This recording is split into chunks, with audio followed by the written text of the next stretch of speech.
He says, فَمَثَلُهُ كَمَثَلِ الْكَلْبِ. His example is something like a dog, like the dog. That's already offensive as it is. Because a dog is one of the creatures that can, on the one hand, have loyalty, but Allah is going to describe, He's talking actually about a rabid dog or like a stray dog. We're going to see that from the language itself.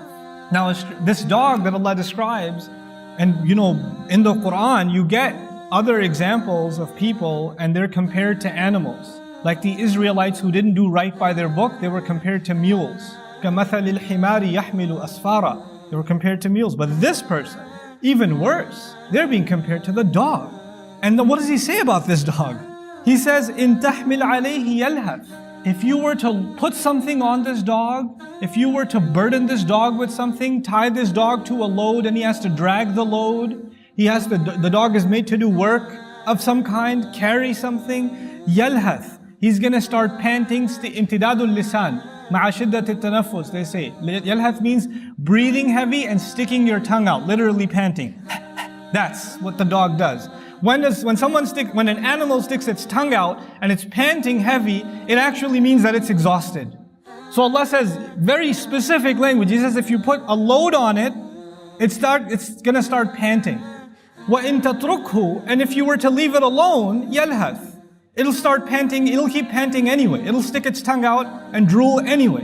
What in the world does that mean? What does that have to do with you and me and a person who had guidance? That Allah gives this strange image of a dog that is being made to do a lot of work and it's panting, or if it's left alone, it's still panting. The idea of lahath, of panting, is actually a kind of disturbance. A creature, a human being, any animal doesn't pant until they're disturbed, overwhelmed, bothered, unsatisfied, thirsty. This is the image of someone that's unsatiated, unfulfilled.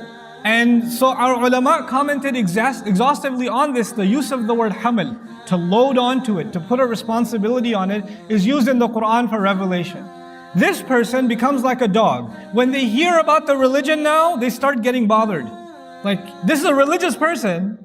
This is a person who knows about the deen, but since they've shed away from it, now even when they hear a reminder about what's right and wrong in their faith, internally they don't like it anymore. They're bothered by it. They're disturbed. They can't even find peace in prayer, in the gatherings of Muslims, in learning.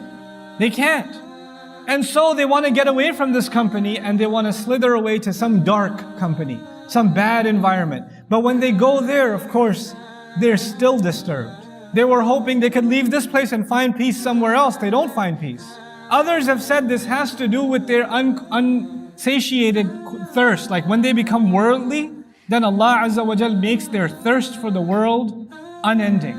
Shaitan got behind them, they allowed shaitan to get behind them, and now basically shaitan makes them want to consume and consume and consume, even if there's no more to consume. What in the world does that mean? It actually means a person who's, for example, they get obsessed with money.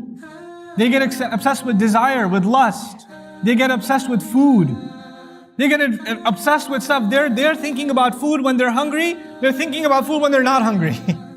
That's all they can think about. They're throwing up from lunch and they're worried about where am I going to have dinner. You know, they get obsessed with stuff. They're buried under debt and they're thinking about what can I buy from my credit card now? What more can I get? People become indulged in unhealthy things and they can't stop themselves, like a dog can't stop itself from panting. Whether there's a reason to or not, whether there's a need or not, whether it's justified or not.